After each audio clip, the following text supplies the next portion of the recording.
Doctor, what are some of the hidden villains or the common mistakes that we do in our day-to-day life that are silently damaging our gut over time? You see, we have got so many trends nowadays. There is the protein trend, high fiber trend, then there is the millet trend, then there is like drinking a lot of water. When you go overboard with any of these, those becomes the hidden villains. So let's begin with the millet thing. There came in a period when everybody was, I think it was year 2023 or 2024, it was hailed as the Millet year. of millet year. Yeah. Then almost everybody started hopping onto the millets. And then there came in a population who started experiencing a lot of constipation, pimples, reddish bumps all over their face, broken sleep, and bloating. That is because without understanding your body type, if you consume the wrong kind of grain, it will give you more trouble. Okay. So the first one is not understanding your body type and eating the wrong kind of grain. If you're a kapha person, you are going to need those millets. The second thing, today we have the protein diet. Okay, protein rich diet or a lot of protein supplements happening. Going overboard with the same without understanding your Agni, the capability of your Agni or the digestive enzymes to break it down. Protein industry is a $28 billion industry. Yes. And they have duped you into believing that almost every health issue that you have today is because you're not having ample protein, when in actual, it is because you're not eating the right food for your body type. Like as I said, the body is constantly trying to balance through the day, through the seasons, through different ages of your life. Be it the early kapha kala, the growing up phase, or be the pitta kala, the middle age of your life, the heated pitta phase of your life, or the aging vata phase of your life. Each period of your life, each period of the season, each period of the year, each period of the day needs a different kind of food. It is never the same. It is not that protein is going to save you throughout your life. The right kind of protein for the right kind of body helps you. Otherwise, it will give you more bloating, constipation, raised uric acid, and even liver and kidney issues if you are prone to it. Even cancer. Yes, correct. even cancer, excessive protein. Yes, excessive protein can even lead to that because you have actually created imbalance in your system, leading to the formation of inflammation. What is long-standing inflammation? That itself is the reason for so many autoimmune conditions, hormonal imbalances, even conditions like cancer today. People don't understand why it is happening, but Ayurvedically understood, cancer is nothing but long-standing ama or inflammation paired with the high vata.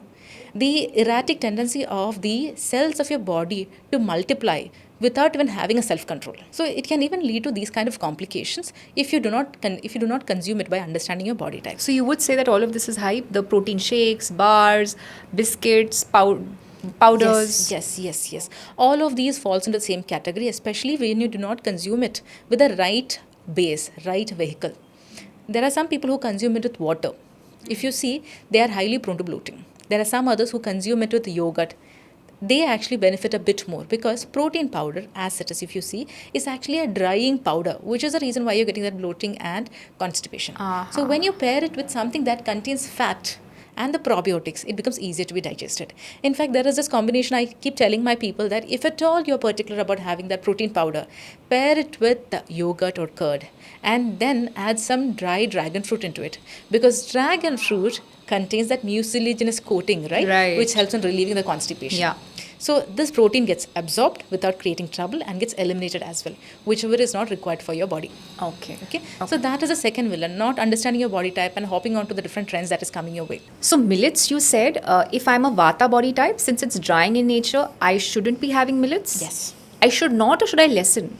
I would say if you're high on vata, extremely dry gut, Yeah. extreme dry skin, dry hair, extreme bloating and highly anxious, skip it. You don't need it. But what if I soak it in water overnight and have it? Still doesn't help. So Okay. soaking makes it easier to digest. What about ragi? Ragi, I heard, is Ragi powder that you get in the package tray has got a lot of fiber. You don't need so much of fiber for a vata person.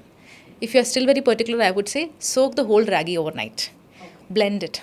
Take out its milk alone. Cook it in milk. Either coconut milk or the Okay. cow's milk, and then consume it is much more easier. In fact, that's the Okay. only way that you should be giving it to your toddler for the infants. Okay. Because if you give it along with that much of fiber, that itself will start giving you body rashes. Body rashes and even constipation and bloating. Okay. So I give ragi malt and ragi porridge for different body types. Ragi malt, the one without fiber, is for the vata people, if you're very particular about having it and you love its flavor. In fact, you can use jaggery as the sweetener out there along with coconut milk. Okay, and if you want to lose weight, then you can have ragi porridge, which is using the ragi flour. And then if you are looking for some good amount of probiotic in it, go for ragi with some java. in the form of Java, which is adding buttermilk. That way, understanding your body type, the reason why I do not recommend ragi for the Vata kind is because it's drying. You don't need any more dryness. Okay, go for something nourishing, like the rice, like the non-genetically modified kind of wheat. Okay. What about pitta? If I'm a pitta, can I take millets? I would say you can go for jawar. Okay. Jawar is cooling in nature. So if you have a heated body, I would say go for jawar, especially if you are prone to diarrhea. Then in that case, it helps.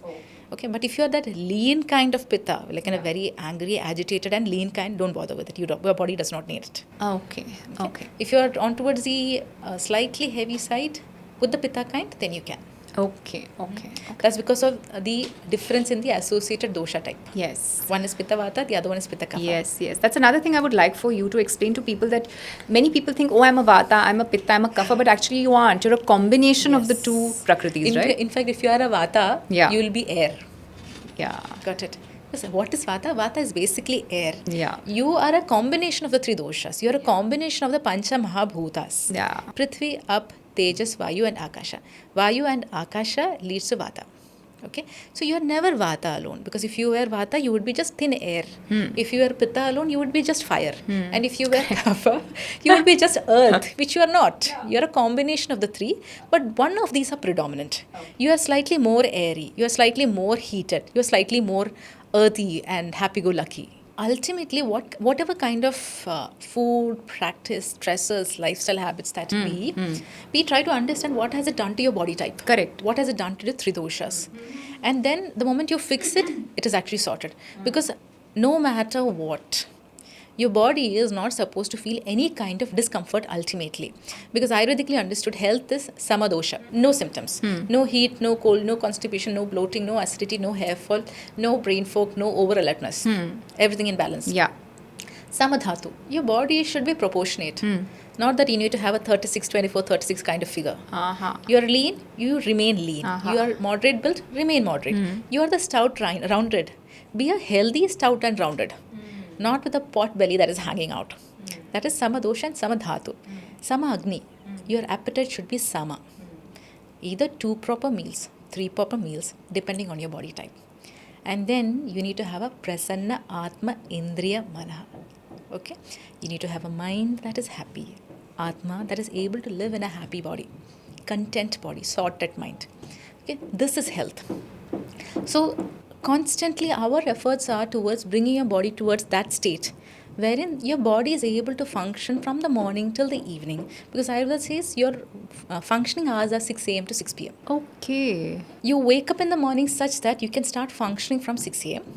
and by 6 p.m. as the sun sets, you are supposed to start winding down, which people rarely do in today's world. You start winding on. I think it's the beginning to wake up at that time. Exactly. If you enjoyed watching this content, you can watch the full in-depth video on the Body to Being podcast hosted on Shloka YouTube channel. To continue watching shorter pieces of this content, you can subscribe to Shloka Clips on YouTube. Don't forget to like this video and follow us on Spotify. Pranam.